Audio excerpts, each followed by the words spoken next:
Welcome back. దేశవ్యాప్తంగా సామాన్య నుంచి పారిశ్రామికవేత్త వరకు అందరూ ఎంతో ఉత్కంఠగా ఎదురు చూస్తున్నటువంటి యూనియన్ బడ్జెట్ ఇవాళ ఉదయం 11 గంటలకు పార్లమెంట్లో ఆర్థిక మంత్రి నిర్మలా సీతారామన్ ప్రవేశపెట్టనున్నారు. అండ్ రామ్మోహన్ రావు గారు చెప్పండి సార్, చెప్పండి ఈ బడ్జెట్ పైన మీ అంచనాలు ఎట్లా ఉన్నాయి, ఏంటి, ఎలా ఉండబోతోంది? ఆర్థిక సర్వేని బట్టి ఒక అంచనాకు వచ్చి ఉంటారు, మేబీ వీటికి ప్రయారిటీ ఉండే ఛాన్సెస్ ఉన్నాయి అని చెప్పేసి. మీ అంచనాలు ఎట్లా ఉన్నాయి?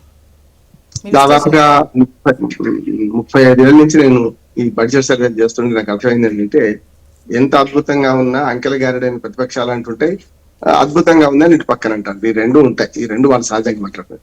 కొంచెం లోతుకి వెళ్ళి మాట్లాడుకునే ప్రయత్నం చేద్దాం. చరణ్ గారికి, అట్లాగే అనిల్ గారికి, అట్లాగే మనకు దిలీప్ గారికి అందరికి నమస్కారం. మీకు కూడా మన ప్రేక్షకులకు కూడా ఏమైందంటే, బడ్జెట్ మీద ఆశలు పెట్టుకోవడం తప్పు కాదు. సామాన్యుడికి అర్థం కాకపోయినా సామాన్యుడి జీవితాన్ని బడ్జెట్ ఖచ్చితంగా మారుస్తుంది. రేపు ఉల్లిగడ్డ ధర పెరిగినా, టమాటాల ధర పెరిగినా, మంచి చెడ్డైన వ్యవసాయ రంగం నుంచి మొదలు అన్ని రంగాలు దీని ప్రభావం చూపెడతాయి. ఫారెక్స్, ఈ సెన్సెక్స్ మనకి ఏం అర్థం కాకపోయినా అక్కడ ఆ బడ్జెట్ బయట మనకు ఎఫెక్ట్ అవుతాం మనం, సమస్య లేదు. కనుక ఇది ఎట్లా ఉంటుందని ఊహిస్తా అంటే, నేను పోయినసారి కంటే ఏమి తేడా ఉండదు. పోయినసారి కొన్ని మంచి జరిగింది. అంటే నేను ఏమంటానంటే, జిఎస్టీలో స్లాబ్ తక్కువ చేయడం, అట్లానే మనకు పోయినసారి మన వస్తువుల కొనుగోలు మీద చేయడం, అంటే ఆదాయ పన్ను కొంచెం పెంచడం, ఇవన్నీ చూసుకుంటే మనకు కొంత మేలు జరిగింది. అది మళ్ళీ ఇప్పుడు కొత్తగా వచ్చేది ఏం లేదు అనుకుంటున్నాను. ఈసారి కూడా ఆదాయ పన్ను పరిమితి 15 లక్షల వరకు వెళ్తది అన్నటువంటి అంచనాలు ఒక దగ్గర. అండ్ వైఫ్ అండ్ హస్బెండ్ గనక అంటే ఇద్దరు అది కొంచెం ఇది కొంచెం ఉంటే రెండు క్లబ్ చేస్తే కూడా అంటే అప్లై చేసుకునే విధంగా ఇట్లాంటి విధానపరమైన మార్పులు వస్తున్నాయని చెప్పేసి అంటున్నారు. అట్లా కాదా? 99% ఏముండదమ్మా. 9వ ఆర్థిక మంత్రి నిర్మలా సీతారామన్ గారు ఒక రికార్డు సృష్టించారు. గతంలో మనకు మొరాజు చేసే రికార్డు ఉన్నా కూడా 6 సార్లు ఒకసారి 6 వరుసగా 4 వేరుగా ఉన్నది కనుక సమస్య లేదు. నవ్వు గృహిణి కనుక తనకు కూడా తెలుసు, ఎవరైనా సరే బడ్జెట్ వంటకం అంతా కూడా అధికారులు చేస్తే దాని మూసలో పోసేది, శంకల్లో పోసేది ప్రభుత్వాలు, అంతే కదా. కనుక పోయినసారికి ఇప్పటికి పెద్ద తేడా ఉంది అనుకుంటున్నాను. అభివృద్ధి చెందిన మన రెండు చూడాలి, ఇక్కడ ఆర్థిక సర్వే ఒకటి చూడాలి, 16వ ఆర్థిక సంఘం అరవింద్ పన్గడియా చేసిన సిఫార్సులు చూడాలి. మనం దక్షిణ భారతదేశానికి కొంచెం చలంతో ఏకీపిస్తే నష్టం జరిగే అవకాశం ఉంటుంది. అట్లానే మన 4 పిల్లలు ఉన్నారు అనుకోండి, 4 పిల్లలు ఎవడైతే వీక్ గా ఉంటాడో 4 మెతుకులు ఎక్కువ పెడితే కదా తల్లి, ఎవరైనా కూడా ఏమైనా బీమారి రాష్ట్రాలకు మేలు చేయొద్దని నివారణ. కానీ మీరు అభివృద్ధి చెందింది కదా, ఇక సాలు అని అంటే మాత్రమే కష్టమైంది. మన పనుల మాట మనకు పోయేది ఎక్కువ అవుతుంది, వచ్చేది తక్కువ అవుతుంది. కానీ కొన్ని అసమానతలు తగ్గినాయి అంటున్నారు. ఎట్లా తగ్గినాయి అంటే, పన్నుల వాటంలో చెప్తున్నారు.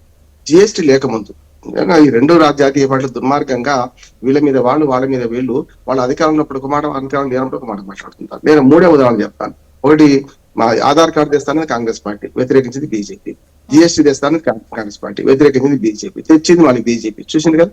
ఇట్లా చూసుకుంటే 3 రైతు చట్టాలు తెస్తానని కాంగ్రెస్ పార్టీ, మేనిఫెస్టోలు పెట్టింది వాళ్ళు, కానీ వచ్చిన తర్వాత వ్యతిరేకించింది వీళ్ళు. చూసినాం కదా. జాతీయ పార్టీల వైఖరి ఎట్లా ఉందంటే, అధికారం ఉన్నప్పుడు ఒక మాట, అధికారం లేనప్పుడు ఒక మాట మాట్లాడుతున్నారు ఇద్దరు కూడా. ఇప్పుడు ఇక్కడికి వస్తారు. జిఎస్టీ తీసుకొచ్చిన తర్వాత రాష్ట్రాలకు మీరు ఎంత సంపాదించుకుంటే అంత సగం వస్తుంది కదా. మీరు ఎంత వినియోగం ఉందో పన్నుల వాటా అంత ఖచ్చితంగా. గతంలో మల్టిపుల్ ట్యాక్సెస్ ఎంత దుర్మార్గం అంటే, బీజేపీ వాళ్ళు వ్యతిరేకించినాడు ఇదే మాట్లాడినా, కాంగ్రెస్ వాళ్ళు ఇప్పుడు వ్యతిరేకిస్తున్నా అదే మాట్లాడుతున్నారు. జిఎస్టీ వల్ల మన పన్నుల వాటా మనకు వస్తుంది 50%. మీరు ఇట్లా తినండి, సిజిఎస్టీ హెచ్జిఎస్టీ వస్తుందా వస్తలేదా? ఎక్కడ జరుగుతుంది అంటే, మనకు మిగతా వాటాలో సమస్య వస్తుంది. మొదటి నుంచి మేము ఉద్యమం చేసింది ఏంటంటే, రాష్ట్రాలకు 50% వాటా రావాలని. కాంగ్రెస్ పార్టీ ఎంత ఇచ్చింది అంతకుముందు? యూపీఏ 1, 2 అంతకుముందు చూడండి 29-30% వాళ్ళు ఇచ్చింది. ఇవాళ చాలా వ్యర్థ పథకాలు, 200 కోట్లు, 300 కోట్లు, 100 కోట్లు దేశవ్యాప్తం పథకాలు ఉన్నాయి. 140 పథకాలను రద్దు చేసింది గవర్నమెంట్ ఇది వచ్చిన తర్వాత, బీజేపీ వచ్చిన తర్వాత. మంచిది అంటున్నారు, ఎందుకంటే పీనట్స్ తో సమానం. మొత్తం 28 రాష్ట్రాలు, మొత్తం 7-9 కేంద్ర ప్రాంతాలకు 100 కోట్లతో పథకం ఉంటే ఏం మనకు వచ్చేది. కనుక అటువంటి చిల్లర పథకాలను రద్దు చేసి మేజర్ ఇచ్చారు. కానీ మేజర్ లో జరుగుతున్న నష్టం ఏంటంటే, ఉపాధి హామీ చట్టాన్ని నిర్వీర్యం చేయడం జరుగుతుంది అంటున్నాను. మహాత్మా గాంధీ పేరు ఉంచాలా లేదా అది చర్చే కాదంటున్నాను నేను. మధ్యన వచ్చిందా, తర్వాత వచ్చిందా? అంటే 100 రోజులు పోయి 125 అంటే ఇంకెక్కువ రోజులు పని దినాలు వచ్చినటువంటి, అంటే అది రాష్ట్రము 40, వాళ్ళు 60% ఇదంతా పక్కన పెడితే ఇంకా ఎక్కువ రోజులు వచ్చేటువంటి అవకాశం. గతంలో అంటే ఇది ఈ విబి జీరాంజీ తీసుకురాకముందు సరిగా నిధులకు సంబంధించి కోత విధించారు అనేది రాష్ట్రాలు చేసినటువంటి ఆందోళన. సో ఆ కోత ఏం చేశారు, రాష్ట్రాలకు కేటాయించారు. 125 రోజుల పని దినాలు కల్పించాలి అనేది రూల్ తీసుకొచ్చారు. సో అది నిర్వీర్యం అంటే ఇంకా పని దినాలు పెంచినట్టు కదా. కాదు, ఇప్పుడు మా పని మనిషికి 20 రొట్టెలు చేయమని అరకిలో పిండి ఇచ్చినండి వస్తుందా? ఇది జరుగుతుంది. అది నిధులు తక్కువ కేటాయించి 120 పెంచడానికి ఎక్కడ సాధ్యమైంది అంటున్నాను. సాధ్యం కాదంటున్నాను నేను. అందుకనే ఇది పైకి చెప్పడానికి బాగానే ఉంది, ఆదర్శంగా ఉంది. రెండోది ఏంటంటే రాష్ట్రాల మీద ఉపాధి హామీ చట్టంది రాష్ట్రాల మీద భారం వేయకండి అంటున్నాను. 40-60 కాదు, మొత్తం పాతది అట్లే ఉండాలంటున్నాను నేను. ఎందుకంటే కేంద్ర ప్రభుత్వం దగ్గర కొన్ని నిధులు ఉన్నాయి కదా, వాళ్ళు ఇప్పుడు 50% వాళ్ళు తీసుకుంటున్నారు కదా, ఆ 50% రక్షణ ఇతరత్ర రక్షణ రంగం పెరుగుతాయి సార్, బడ్జెట్ లో రక్షణ రంగం పెరుగుతుంది. అవును. మిగతా అంశాలు పోతే ఏదైతే సామాజికంగా ఇప్పుడు నిజంగా చెప్పాలమ్మా, ప్రజల దగ్గర డబ్బులు ఆడితే చిల్లర సిగ్గరు కదా అన్నట్టు జిఎస్టీలో వాళ్ళ వాటా పెరుగుతుంది. చాలా మంది, నేను ఆర్థిక సర్వే గురించి మాట్లాడదు, ఉపాధి హామీకి పోతే మళ్ళీ డైవర్ట్ అవుతాను నేను. అందులో 2 మార్పులు చేయాలంటున్నాను. ఒకటేమో 60-40 తీసేయాలి, మొత్తం కేంద్ర ప్రభుత్వం భరించాలి. రెండోది 125 రోజులు పని గంటలు పని దినాలకు పెంచాల్సింది. అది వేరే చర్చ పెట్టుకున్నాను. నేను ఆర్థిక దాని మీద మాట్లాడతాను. ఆర్థిక సర్వే అతి దుర్మార్గమైన వాస్తవాలను కొన్ని వెనకాల ఇచ్చింది. ఇవాళ సంపద మొత్తం కేంద్రీకృతం అవుతుంది. పేదల దగ్గర సంపద లేకుండా 5% పేదల సంపద, పేదలు 50% ప్రజల దగ్గర ఉంటే 1% ధనవంతుల దగ్గర 65% సంపద ఉంటుంది అంటున్నారు. మరి ఎక్కడ పోతున్నట్లు లెక్క? అసమానత సమాజం కాదా ఇది?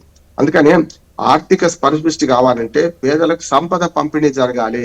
సంపదను పంపిణీకి ఇది ఒక మంచి ఉదాహరణ. ఎక్కడ కష్టమైన వాడికి ఏం ఆస్తులు లేవు, చాలా మందికి కనీసం ఉండడానికి ఇల్లు కూడా లేవు. ఉంటే గవర్నమెంట్ ఇచ్చినట్టు ఉండొచ్చు. అటువంటి వాళ్ళకి న్యాయం చేయాలంటే ఏం చేయాలి? ఈ సంపద పంపిణీలో ఇటువంటి పథకాలు ప్రవేశపెట్టారు. మీరు గ్రామీణ ఆర్థిక వ్యవస్థ బాగుపడదంటే మంచి చెడు చాలా మంది ఉపాధి హామీ మీద ఒక నీచ సభ ఉన్నది, దుర్మార్గమైన అభిప్రాయం ఉంది. తప్పు పొక్కలు దేవేది గుంతలు తీసేదైన పథకాన్ని కూడా గతంలో మోడీ గారు అన్నారు. కరెక్ట్ కాదంటున్నాను. గుంతలు తీసినా ఏం చేసినా ఎక్కడ కష్టం 200, ఇప్పటికి కూడా 240 రూపాయలు అమ్మ రోజువారి కూలి. ఊళ్ళలో మాకు 1000 రూపాయలు ఇస్తున్నాం, మాకు కూడా 1000 రూపాయలు ఇస్తున్నాం. 200 రూపాయలకి ఎవరైనా చేస్తారా? ఏదో పని చేస్తున్నారు. 200 రూపాయలు వస్తే పేదలు పనులు కడతారమ్మా. ఇప్పుడు మీరు తిరుపతిలో చూడండి, 1 కోటి 2 కోట్లు ఇచ్చేవాడు తక్కువ ఉంటాం, మన పేర్లు చెప్తాం, పేపర్లు రాస్తాం. కానీ నిలుదో పిడిస్తూ రోజు హుండీలో ఆదాయం చూసిందా 4.5 నుంచి 5 కోట్ల రూపాయలు హుండీ ఆదాయం వస్తుంది తిరుపతిలో. ఈ ఆదాయం ఎక్కడిది? ప్రజల దగ్గర, చిల్లర ప్రజల దగ్గర. ఇక్కడ కూడా అంతే, పన్నుల డబ్బుల్లో చిల్లర ప్రజలు ఎక్కువ మంది కొనుగోలు శక్తి పెంచాలి అంటున్నారు. చేయాలి ఒకటి. దానిలో ఏంటంటే ఇంకోటి ఏంటంటే ఆర్థిక సర్వే చెప్పింది దాన్ని గమనించండి. రెండోది మనకి బడ్జెట్ లో మన కోరికలు కొన్ని ఉన్నాయి తెలుగు రాష్ట్రాలు, అవి వినియోగించే ప్రయత్నం చేస్తాను. అది వస్తే బాగుంటదని కోరుతున్నాను. ఒకటి, మనకు ఆంధ్రప్రదేశ్ కేమో విభజన చట్టంలో వచ్చింది కనుక పోలవరం పూర్తి చేస్తారు, అది వాళ్ళ బాధ్యతే. అమరావతికి గ్రాంట్ ఇవ్వాల్సింది పోయి అమరావతికి డబుల్ ఇంజన్ సర్కార్ కదా, అమరావతికి మీరు డబ్బులు ఇచ్చేయమంటే మీరు ఏదైనా అప్పు తెచ్చుకోమనంటే ఎట్లా? దుగ్గరాజంపట్నం పోర్ట్ ఏంది, రామాయపట్నం పోర్ట్ ఏంది, కడప ఉక్కు కర్మాగారం సంగతి ఏంది?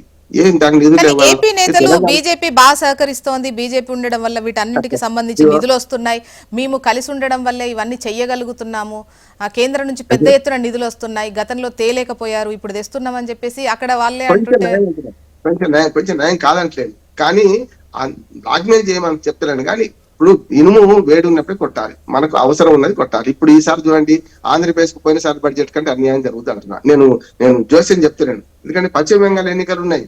ఎన్నికలు ఏ రాష్ట్రం ఉంటే వీళ్ళు బీజేపీ చేస్తుందా, కాంగ్రెస్ అయితే ఉంటే అదే పని చేసేది అంటున్నాను. ఇవాళ పశ్చిమ బెంగాల్కి ఒక నీళ్ళు పోతే చూడండి, మొన్న బీహార్ 1,00,000 ప్యాకేజ్ అన్నారు, బీహార్ ఏమన్నా ఇచ్చిందా అంటారా? ఏమి ఇయ్యలే, వట్టిదే అది కూడా.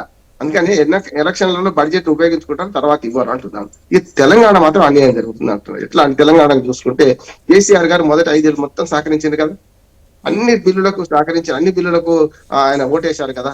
ఏమైంది? రెండోసారి వచ్చినాక 2 ఏళ్ల తర్వాత విభేదించింది. కానీ ఇక్కడ విభజన హామీలు అమలు అవుతలేవు.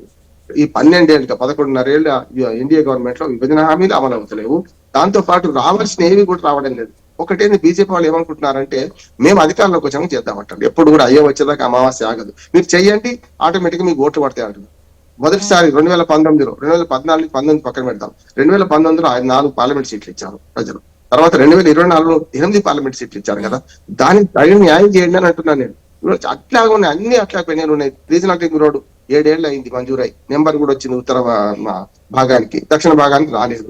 మొత్తం రీజనల్ రింగ్ రోడ్ పూర్తి చేయడానికి బీజేపీకి ఆల్మోస్ట్ శాసనసభ స్థానాలు పెరిగాయి, పంచాయతీ ఎన్నికల్లో గతంలో కన్నా ఇప్పుడు అంటే అల్టిమేట్ గా స్థానాలు తక్కువే అయినా కూడా పెరిగాయి, గతంతో పోలిస్తే కంపేర్ చేస్తే బీజేపీకి పెరిగాయి. ప్రజలు ఏమనుకుంటున్నారమ్మా, ప్రాంతీయ పార్టీలు రాష్ట్రానికి పరిమితం కంటే జాతీయ స్థాయిలో మీరు ఉండాలని కోరుకున్నారు. అదే బరబడి కొనసాగింది. 2019లో 4 సీట్లు బీజేపీకి, 3 సీట్లు కాంగ్రెస్ కి ఇచ్చారు కదా. మొన్న 8 సీట్లు 8 చెరిసాకి మంచి చేశారు కదా, 1 సీట్ ఎంఐఎంకి ఇచ్చింది కదా. అటువంటి అప్పుడు ఇప్పుడైనా సరే మీరు 2 జాతీయ పార్టీలు, ప్రాంతీయ పార్టీని పక్కన పెడతాం, మీరు ఎందుకు మనకు నిధులు తేవడంలో ఆలస్యం చేస్తున్నారు? నేను 3 డిమాండ్లు చేస్తున్నాను. ఒకటి, రీజనల్ రింగ్ రోడ్ సంగతి ఏంది, మెట్రో రైల్ సంగతి ఏంది. మెట్రో చూడండి, మన రాజశేఖర రెడ్డి గారి పుణ్యమై ఖచ్చితంగా చెప్పాలంటే చంద్రబాబు నాయుడు ఆలోచన చేయవచ్చు కానీ రాజశేఖర రెడ్డి గారు చేశారు, చివరికి వీళ్ళు ప్రారంభం చేసుకున్నారు. ఇట్లా చూసుకుంటే దేశంలో 2వ స్థానంలో విస్తీర్ణం అంటే పొడుగులో ఉండేది మనం, అంటే ఢిల్లీ తర్వాత మనం ఉండేవాళ్ళం. ఎక్కడ ఆగిపోయినాం కదా, అక్కడ ఎక్కడ వేసిన గొంగలు అక్కడే ఉంది. ఇప్పుడు 6 రాష్ట్రాలు ముందుకు పోయినాయి. చెన్నై, నేను మా అమ్మాయి బెంగళూరు ఉంటా, చెన్నైలో ఉంటా.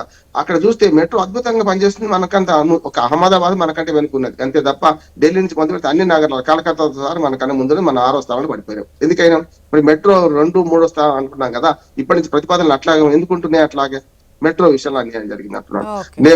ఆఖరికి కంటోన్మెంట్ భూములు అప్పచెప్పడంలో కూడా నిన్న మొన్న మొదలైనవి కానీ 12 ఏళ్ళకి కంటోన్మెంట్ భూములు అప్పచెప్తే మేము అవి వేసుకుందాం అనుకున్నాం కదా, అది రాలే కదా. రీజనల్ అట్లాగే ఉన్నది కదా. కడప